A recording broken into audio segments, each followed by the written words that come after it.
VAT. Electronic মিডিয়ার এই যুগে ভ্যাট শব্দটি তোমাদের কারোরই অপরিচিত থাকার কথা নয়। আমরা সকলেই এই ভ্যাট শব্দটি কোথাও কোনো না কোনোভাবে অবশ্যই শুনেছি আমাদের পুরো জীবনে। ভ্যাটের ফুল মিনিং কি? Value added tax. সো এই ভ্যাটও কিন্তু আসলে এক প্রকার কর। তোমরা কি জানো প্রতিটি দেশে কর মূলত দুই প্রকার হয়ে থাকে, একটি হচ্ছে প্রত্যক্ষ কর, একটি হচ্ছে পরোক্ষ কর। সো এই প্রত্যক্ষ পরোক্ষ কর সম্পর্কে যদি একটু সংক্ষেপে আলোচনা করি, যদিও এটি অ্যাকাউন্টিংয়ের বিষয়বস্তু নয়, বাট ভ্যাট বুঝতে গেলে অ্যাকচুয়ালি আমাদের এই কনসেপ্টটি জানা প্রয়োজন। সো প্রত্যক্ষ কর এবং পরোক্ষ কর। প্রত্যক্ষ কর কি? যে করটা কোম্পানিকে বা কোনো একজন ব্যক্তি বা প্রতিষ্ঠানকে নিজে গিয়ে দিয়ে আসতে হয়। সো এই ভ্যাট কিন্তু প্রত্যক্ষ কর নয়। কেন? কারণ ভ্যাট কিন্তু আমরা যখন কোনো একটা পণ্য কিনি, পণ্যের দাম পে করে দিই, সাথে সাথে কিন্তু সেই খরচটা আমাদের কাছ থেকে চলে যায়। পরোক্ষ কর কি? পরোক্ষ কর হচ্ছে আমরা যখন ইনডিরেক্টলি কোনো ট্যাক্স পে করি তখন সেটাকে বলা হচ্ছে পরোক্ষ কর। যেমন এই ভ্যাট এটার আন্ডারে পড়বে। সো ভ্যালু অ্যাডেড ট্যাক্স এই বিষয়টা কি জানো? ট্যাক্স চার্জ করা হচ্ছে ভ্যালু অ্যাডিশনের উপরে। ফর এক্সাম্পল এই যে এই মার্কারটা, প্লাস্টিক থেকে এটাকে একটা শেপ দিলাম, একটা ভ্যালু অ্যাডিশন হলো। তারপরে এখানে নিব লাগালাম, এখানে একটা ভ্যালু অ্যাডিশন হলো। তারপরে এটার ক্যাপ প্রস্তুত করলাম এবং সেখানে লাগালাম, এখানেও একটা ভ্যালু অ্যাডিশন হলো। অর্থাৎ প্রত্যেকটা জায়গায় ভ্যালু অ্যাড হচ্ছে। এটার কি হচ্ছে বলতো? এটার মূল্য বাড়ছে। প্রতিটা ভ্যালু অ্যাডিশনের উপর যখন ট্যাক্স ধার্য করা হয় তখন সেটাকে আমরা বলি ভ্যালু অ্যাডেড ট্যাক্স। এই ভ্যালু অ্যাডেড ট্যাক্স আমাদের কাছ থেকে সরকার পরোক্ষভাবে নিয়ে চলে যায়। এই যে দেখো একটা কলম ক্রয় করলাম, এখান থেকে আমরা কি করলাম? ভ্যাট দিয়ে দিলাম সরকারকে। এখন তোমাদের প্রশ্ন থাকতে পারে, আমরা পণ্যের মূল্য তো আমরা দিয়েছি অ্যাকচুয়ালি বিক্রেতাকে, কিন্তু এই বিক্রেতা যার কাছ থেকে কিনেছে সেই বিক্রেতাও তাকে এই ভ্যাট দিয়ে এসছে। আবার সে যার কাছ থেকে ক্রয় করেছে, অর্থাৎ কোম্পানি ধরে নিচ্ছি, কোম্পানিও কিন্তু সরকারকে এই ভ্যাটের টাকা স্থানান্তর করছে। সো ভ্যাট আসলে আমাদের কাছ থেকে ইনডিরেক্টলি চলে যায়, যেটা কিনা প্রত্যক্ষ করের ক্ষেত্রে হয় না। প্রত্যক্ষ কর আমাদেরকে কি করতে হয়? গিয়ে কর অথরিটির কাছে আমাদেরকে করটা জমা দিয়ে আসতে হয়ে থাকে। সো ভ্যাট কি?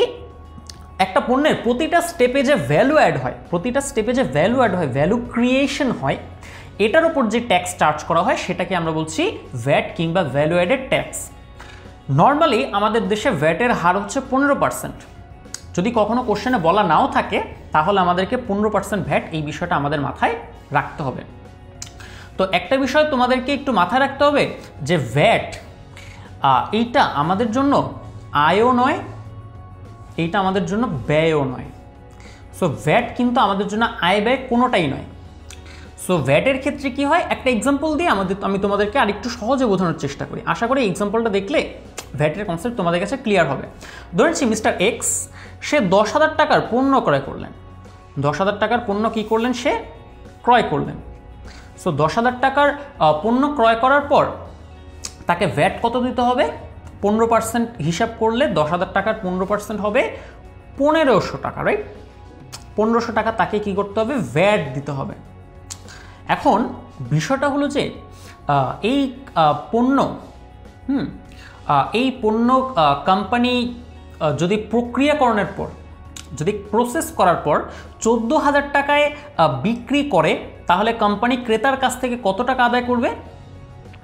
ক্রেতার কাছ থেকে সেই ক্ষেত্রে কোম্পানি আদায় করবে 14,000 মাল্টিপ্লাইড বাই 15% সমান হবে 21,000 টাকা এবং 2,100 টাকা অ্যাকচুয়ালি।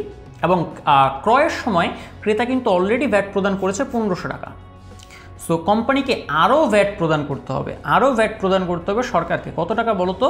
এই যে 2,100 টাকাতে আসতে গেলে আরও যত টাকা প্রয়োজন হয় তত টাকা প্রদান করতে হবে। বিষয়টা আরেকটু সহজভাবে বোঝানোর চেষ্টা করি তোমাদেরকে শিক্ষার্থী বন্ধুরা। একটা পণ্য কামরুল লিমিটেড, একটা কোম্পানির কথা চিন্তা করি, কামরুল লিমিটেড 10,000 টাকায় ক্রয় করলো। সো 10,000 টাকায় পণ্য ক্রয় করার পর সে কী করলো বলো তো? সে হচ্ছে প্রসেস করলো। সে প্রসেস করার পর পণ্যটার মূল্য হয়ে গেল 14,000 টাকা। আমি আগেই বলেছি ভ্যাট হচ্ছে ভ্যালু অ্যাডিশনের খেলা। একটা প্লাস্টিককে তুমি যদি পরিণত পণ্যে রূপান্তরিত করো তাহলে তুমি একটা ভ্যালু অ্যাড করলে। সো সে পণ্য ক্রয় করলো কত টাকা দিয়ে? 10,000 টাকায়।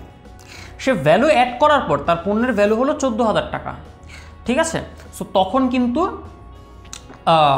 কিন্তু সে অলরেডি কিন্তু সে ভ্যাট কত টাকা প্রদান করেছে, 1500 টাকা, কিন্তু এই যে ভ্যালু অ্যাড করার পর ভ্যালু হয়ে গেল কত, 2100 টাকা।